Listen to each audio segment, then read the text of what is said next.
가끔 그런 날이 있습니다. 사람들 틈에 섞여 웃고 떠들고 있는데 문득 참을 수 없는 외로움이 밀려오는 날 말이죠. 오히려 혼자일 때는 괜찮았습니다. 방 안의 공기는 고요하고 머릿속 생각들은 맑은 물처럼 투명했으니까요. 그런데 복잡한 인파 속에 들어서는 순간 소음이 마음의 빈틈을 비집고 들어옵니다. 말은 쉼없이 오가지만 마음 끝은 닿지 않고 얼굴 근육은 웃고 있지만 속은 텅 빈 것 같은 느낌. 함께 있어도 혼자인 기분, 아니 어쩌면 물리적으로 혼자일 때보다 더 지독한 고립감일지도 모릅니다. 그래서 우리는 종종 도망치듯 모임을 빠져나와 조용한 곳으로 숨어들곤 합니다.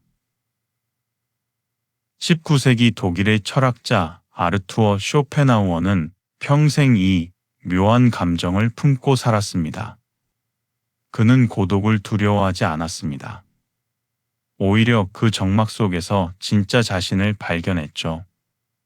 오늘 들려드릴 그의 문장들은 혼자 있는 시간을 억지로 화려하게 포장하거나 무작정 좋다고 권하지 않습니다. 그저 고독이라는 상태를 있는 그대로 담담하게 바라볼 뿐입니다. 지금부터 그가 남긴 10개의 문장을 천천히 따라가 보겠습니다. 그저 흐르듯 들어주시면 됩니다. 혼자 있을 수 있는 자만이 진정으로 자유롭다. 아르투어 쇼펜하우어. 시간을 1831년 여름으로 돌려봅니다. 프랑크푸르트의 서재 쇼펜하우어는 창밖을 물끄러미 바라보고 있었습니다. 마인 강물은 느리게 흐르고 거리는 한산했습니다. 책상 위에는 화려한 사교 모임 초대장이 놓여 있었지만 그는 답장을 쓰지 않았습니다. 대신 펜을 잡고 쓰다만 원고 위로 손을 옮겼습니다. 사람들과의 약속보다 지금 이 순간의 몰입이 그에게는 더 소중했기 때문입니다. 그는 노트에 이렇게 적었습니다. 혼자일 때만 우리는 자유롭다고요. 생각해보면 그렇습니다. 혼자만의 시간 속에서 우리 마음은 외부의 모든 요구로부터 해방됩니다. 누군가의 기대에 부응하려 애쓸 필요도 분위기를 맞추려 눈치를 볼 이유도 없습니다. 반면 타인과 함께 있을 때는 끊임없는 조율이 필요합니다. 내 말이 어떻게 들릴지, 표정은 적절한지, 상대가 무엇을 원하는지. 이 미세한 조정 과정은 우리 내면의 에너지를 야금야금 갉아먹습니다. 심리학에서는 이를 사회적 부담이라 부르죠. 모든 관계는 필연적으로 요구를 동반하고 그 요구는 우리의 자유를 아주 조금씩 제한합니다. 오직 혼자일 때만이 이 의무가 사라집니다. 고요함 속에서 우리는 비로소 나만의 속도를 되찾게 됩니다. 쇼펜하우어가 말한 자유는 무언가를 할 수 있는 능력이 아닙니다. 오히려 무언가를 하지 않아도 되는 상태입니다. 타인의 시선을 의식하지 않고 그저 존재할 수 있는 것. 그것이 진짜 자유입니다. 고독은 상실이 아닙니다. 나를 되찾는 회복의 시간입니다. 사교성이 많은 사람일수록 공허하다. 아르투어 쇼펜하우어. 1844년 가을, 프랑크푸르트의 어느 카페. 쇼펜하우어는 매일 같은 시간, 같은 자리를 지켰습니다. 그의 시선 끝에 사람들이 들어옵니다. 어떤 이들은 쉼없이 말을 쏟아내고 큰 소리로 웃음을 터뜨립니다. 마치 잠시도 침묵을 견딜 수 없다는 듯 누군가가 곁에 있어야만 하고 대화가 끊이지 않아야만 안심하는 사람들. 커피를 마시며 쇼펜하우어는 생각했습니다. 저들은 대체 무엇으로부터 도망치고 있는 것인가? 소란스러운 사교 활동은 종종 내면의 텅 빈 공간을 가리는 막이 됩니다. 사람들과 어울려 떠드는 동안은 자기 자신과 마주하지 않아도 되기 때문이죠. 대화가 오가고 시간이 흐르면 마치 마음의 빈 곳이 채워지는 듯한 착각이 듭니다. 하지만 혼자 남겨지면 공허함은 다시 고개를 듭니다. 이전보다 더 크고 무겁게 말이죠. 이것은 내면의 불편함을 피하기 위해 끊임없이 외부 자극을 찾는 회피 행동일 수 있습니다. 사교는 가장 손쉬운 도피처입니다. 사람들 틈에 섞이면 나를 잠시 잊을 수 있으니까요. 쇼펜하우어는 사교성 자체를 비난한 것이 아닙니다. 그것이 내면의 결핍을 드러내는 신호일 수 있음을 꿰뚫어 본 것입니다. 혼자 있지 못하는 사람은 사실 자신과 편안하게 지내지 못하는 사람입니다. 고독을 견딜 수 없어 타인을 찾지만 만남은 그 갈증을 잠시 달래줄 뿐, 결국 내면의 구멍을 더 깊게 만듭니다. 진짜 나는 고독 속에서만 만날 수 있기 때문입니다. 우리는 혼자 태어나고 혼자 죽는다. 그 사이의 시간도 결국 혼자다. 아르투어 쇼펜하우어. 1851년 겨울, 쇼펜하우어는 병상에 누운 친구를 찾아갔습니다. 가족들이 침대를 둘러싸고 걱정하고 있었지만 친구의 눈빛은 깊은 고독을 담고 있었습니다. 누구도 그의 고통을 대신 알아줄 수 없었고 그 역시 자신의 감각을 온전히 설명할 수 없었으니까요. 죽음이라는 거대한 사건 앞에서 모든 관계는 무력했습니다. 집으로 돌아와 서재에 앉은 쇼펜하우어는 창밖에 눈 내리는 풍경을 보며 펜을 들었습니다. 그리고 적어 내려갔습니다. 함께여도 결국 우리는 혼자라는 사실을요. 관계는 우리에게 연결되어 있다는 안도감을 줍니다. 하지만 그 연결은 어쩌면 표면에 머무는 것일지 모릅니다. 깊은 심연에서 각자는 철저히 홀로 존재합니다. 기쁨도 슬픔도 고통도 타인과 완전히 똑같이 나눌 수는 없습니다. 우리가 언어로 전하는 건 경험의 껍데기뿐이니까요. 나의 의식은 본질적으로 나만의 것이라 타인의 마음속으로 들어갈 수 없습니다.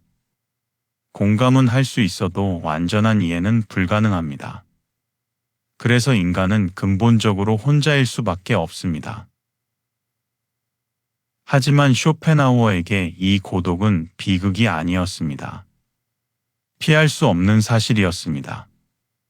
혼자라는 걸 인정하고 나면 오히려 관계에 대한 과도한 기대가 사라집니다. 타인이 나를 완벽히 이해해 주길 바라지 않게 되고 그저 곁에 있어주는 것만으로도 충분해집니다. 역설적이게도 고독을 받아들일 때 비로소 건강한 관계가 시작되는 것입니다. 평범한 사람은 외로움을 견디지 못하지만 뛰어난 사람은 군중을 견디지 못한다. 아르투어 쇼펜하우어. 1836년 봄, 축제가 한창인 프랑크푸르트 광장. 쇼펜하우어는 인파 속을 걷다 우뚝 멈춰 섰습니다. 흥겨운 음악 소리와 사람들의 웃음소리가 울려 퍼졌지만 그에게 그 소리는 귓가를 때리는 소음이었고 무질서한 움직임은 현기증을 일으켰습니다. 그는 결국 광장을 빠져나와 한적한 골목으로 숨어들었습니다. 조용한 거리를 걸으니 그제야 숨통이 트이는 듯 했죠. 집으로 돌아온 그는 일기장에 군중 속에서 느꼈던 그 질식감을 기록했습니다. 군중은 개인의 색깔을 지워버립니다. 사람들 틈에서 내 생각은 소음에 묻히고 예민했던 감각은 무뎌집니다. 모두가 같은 리듬, 같은 분위기에 휩쓸려가는 그곳에서 나만의 속도를 지키기란 쉽지 않습니다. 집단은 은연중에 구성원에게 비슷한 행동을 요구하고 이를 거부하는 것은 큰 에너지를 필요로 합니다. 감각이 예민하고 내면이 깊을수록 이 압력을 더 크게 느낍니다. 군중 속에서 나 자신을 잃는 것이 두렵기 때문입니다. 쇼펜하우어는 평범함과 뛰어남을 단순히 능력으로 나누려 한 게 아닙니다. 고독을 대하는 태도의 차이를 말하고 싶었던 겁니다. 누군가는 군중 속에서 안정을 얻지만 누군가는 고독 속에서 평온을 찾습니다. 이건 옳고 그름의 문제가 아니라 본성의 차이입니다.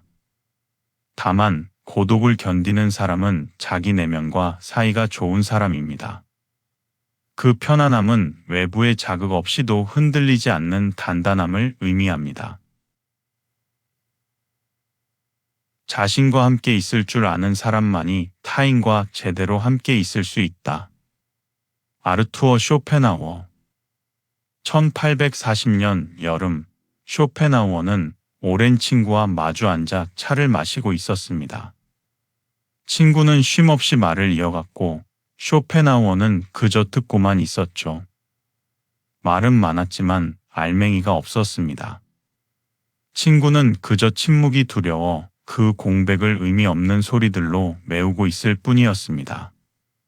쇼펜하우어가 조용히 찻잔을 드는 동안 잠시 침묵이 흐르자 친구는 눈에 띄게 안절부절 못했습니다. 헤어지고 돌아오는 길, 쇼펜하우어는 생각했습니다. 그는 나와 함께 있었던 게 아니다. 자신의 불안과 함께 있었을 뿐이다. 혼자 있지 못하는 사람은 타인과도 제대로 있지 못합니다. 관계 속에서도 상대를 있는 그대로 보는 게 아니라 자신의 불안을 채우는 도구로 삼기 때문입니다. 대화는 교류가 아니라 도피가 됩니다. 침묵은 불편하고 대화가 끊기는 순간은 초조합니다. 타인을 통해 내면의 공허를 메우려는 관계는 늘 위태롭습니다. 상대방은 도구가 되고 관계는 짐이 되어버리죠. 스스로 편안하지 못한 사람은 남에게도 편안함을 주지 못합니다. 쇼펜하우어는 고독을 관계의 필수 조건으로 보았습니다. 혼자서도 잘 지내는 사람은 타인에게 매달리지 않습니다. 관계가 절박하지 않기에 오히려 더 자유롭고 산뜻하게 만날 수 있습니다. 의무가 아닌 선택으로 곁에 머무는 것. 그런 관계야말로 진실합니다. 고독은 관계를 막는 벽이 아닙니다. 오히려 건강한 관계를 가능하게 만드는 단단한 토대입니다. 지혜로운 사람은 고독을 찾고 어리석은 사람은 군중을 찾는다. 아르투어 쇼펜하우어 1852년 가을 프랑크푸르트 도서관 책을 읽던 쇼펜하우어의 귀에 웅성거리는 소리가 들려왔습니다. 옆 테이블의 젊은이들이었습니다. 책은 펼쳐져 있었지만 시선은 서로에게 향해 있었죠. 잡담과 웃음으로 시간을 보내는 그들을 뒤로하고 쇼펜하우어는 자리를 옮겼습니다. 구석진 자리, 아무도 없는 곳으로 말이죠. 주변이 고요해지자 비로소 생각이 정리되고 활자가 선명하게 눈에 들어왔습니다. 그는 책갈피에 이렇게 적었습니다. 생각은 고요함 속에서 깊어집니다. 외부의 자극이 차단될 때 마음의 눈은 비로소 안을 향하게 됩니다. 생각의 꼬리를 물고 스스로에게 묻고 답을 찾아가는 과정. 반면 소음 속에서 생각은 산산이 흩어집니다. 우리의 주의력은 한정되어 있어서 외부의 에너지를 쏟으면 내부에 쓸 것이 남지 않기 때문입니다. 사람들 틈에서는 주의력이 끊임없이 바깥을 향해 흐릅니다. 오직 혼자일 때만 시선을 안으로 돌릴 수 있습니다. 쇼펜하우어는 지혜를 바깥 세상이 아닌 내면에서 찾았습니다. 군중은 답을 주지 않습니다. 그저 수많은 의견의 소음만 무성할 뿐이죠. 진짜 통찰은 고독 속에서 태어납니다. 경험을 곱씹고 생각을 다듬는 시간, 고독은 사유가 자라나는 공간입니다. 그 공간 없이는 어떤 지혜도 뿌리내릴 수 없습니다. 사람들은 고독을 두려워하지만 정작 두려운 것은 자기 자신과 마주하는 것이다. 아르투어 쇼펜하워 1845년 겨울 늦은 밤 서재 촛불이 일렁이고 창밖은 칠흑 같은 어둠뿐이었습니다. 쇼펜하우어는 문득 자신의 젊은 날을 떠올렸습니다. 혼자 있는 시간이 견딜 수 없이 무서웠던 시절이 그에게도 있었습니다. 그때는 몰랐지만 나이가 들어서야 알게 되었습니다. 두려웠던 건 고독이라는 상황 자체가 아니라 그때마다 마주쳐야 했던 자기 자신의 모습이었다는 것을요. 펜을 들어 그는 그 깨달음을 기록했습니다. 고독 속에서는 자신의 민낯이 드러납니다.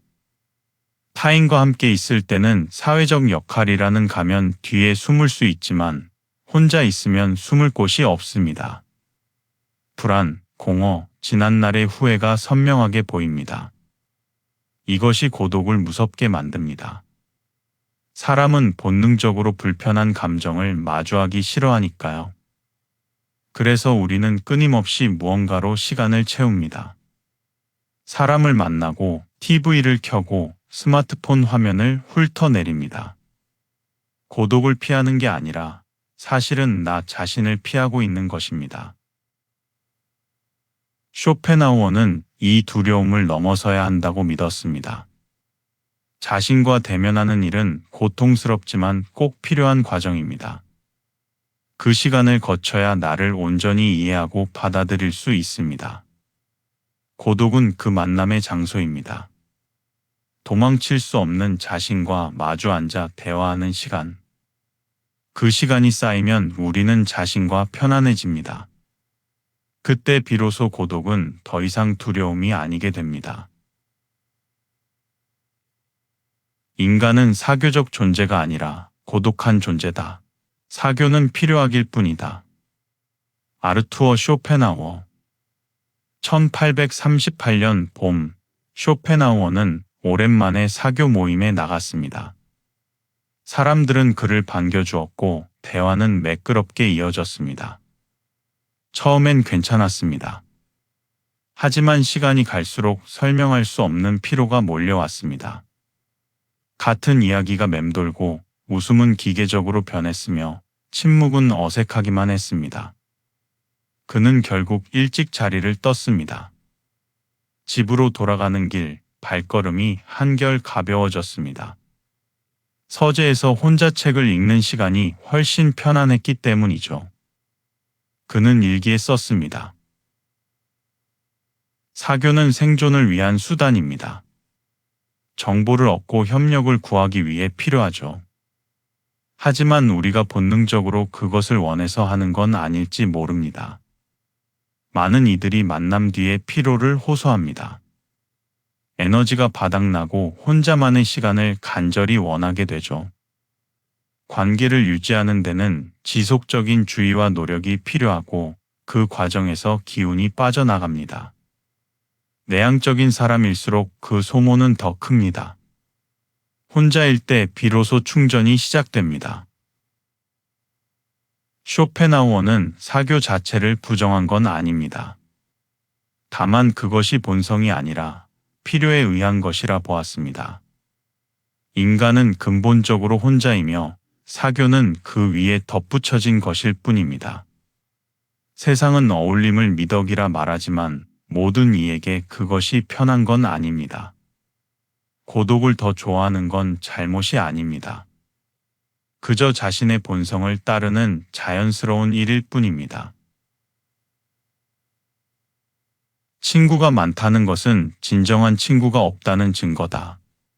아르투어 쇼펜하우어 1847년 여름 카페 창가에 앉은 쇼펜하우어는 거리를 내다보았습니다. 한 남자가 수많은 사람과 인사를 나누며 지나가고 있었습니다. 모두가 그를 아는 듯했고 그 역시 모두에게 친근하게 대했습니다. 하지만 쇼펜하우어의 눈은 날카로웠습니다. 그 인사들은 깃털처럼 가벼웠고 대화는 지극히 형식적이었습니다. 진짜 마음의 교류는 없었습니다. 아는 사람은 많아도 깊이 아는 사람은 없어 보였습니다. 커피 잔을 내려놓으며 그는 이 문장을 떠올렸습니다. 관계의 수와 깊이는 반비례합니다. 많은 사람을 관리하려면 각자에게 쏟을 시간과 에너지가 줄어들 수밖에 없습니다. 깊은 대화를 나눌 여유도, 진짜 감정을 공유할 틈도 부족해집니다. 모든 게 얕고 넓어질 수밖에 없죠. 한 사람이 맺을 수 있는 의미 있는 관계의 수에는 한계가 있다는 심리학 이론처럼 말입니다. 친구가 너무 많은 사람은 역설적으로 깊은 친구가 없을 가능성이 높습니다. 쇼펜하우어는 좁고 깊은 관계를 택했습니다. 얕게 많이 아는 것보다 소수와 깊이 교류하는 게 낫다고 여겼습니다. 진짜 우정은 시간과 고독을 먹고 자랍니다. 서로의 깊은 곳에 닿으려면 오랜 시간이 걸리고 그 과정은 조용해야 합니다. 소음 속에선 진짜 목소리가 들리지 않으니까요. 고독 속에서만 진정한 연결이 가능합니다. 고독은 뛰어난 정신의 운명이다. 아르투어 쇼펜하우어 1860년 가을 72의 쇼펜하우어 그의 책들이 뒤늦게 세상의 주목을 받으면서 젊은 학자들이 찾아오기 시작했습니다. 하지만 그는 여전히 혼자였습니다. 서재엔 책과 원고가 쌓여 있었고 창밖엔 변함없이 맑은 강이 흘렀습니다. 평생 고독했지만 그는 외롭지 않았습니다. 읽고 생각하고 쓰는 시간이면 좋겠습니다. 누군가는 홀로 있는 그를 딱하게 여겼지만 정작 본인은 만족했습니다. 마지막 원고에 그는 적었습니다. 고독은 선택이 아닌 운명이라고. 생각이 깊은 사람은 혼자일 수밖에 없습니다. 대부분의 사람들은 일상의 표면에서 살아갑니다. 비슷한 생각을 하고 비슷한 대화를 나누죠. 그들과 어울리려면 깊은 곳에서 표면으로 올라와야 합니다. 생각의 결이 다르면 서로 이해하기 어렵습니다. 같은 말을 써도 다른 뜻으로 듣게 되죠. 깊이 파고드는 사람은 결국 혼자 남게 됩니다.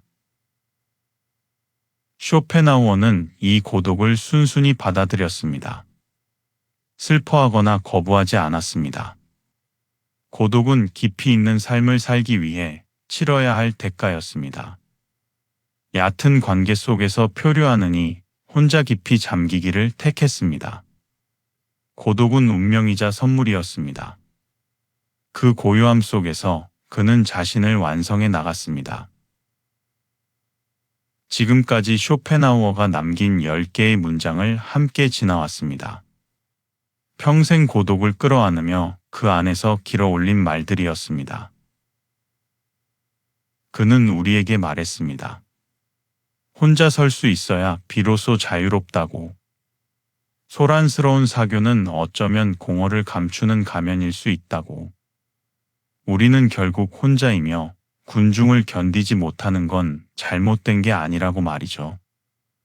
그리고 자신과 잘 지내는 사람만이 타인과도 잘 지낼 수 있다고 했습니다.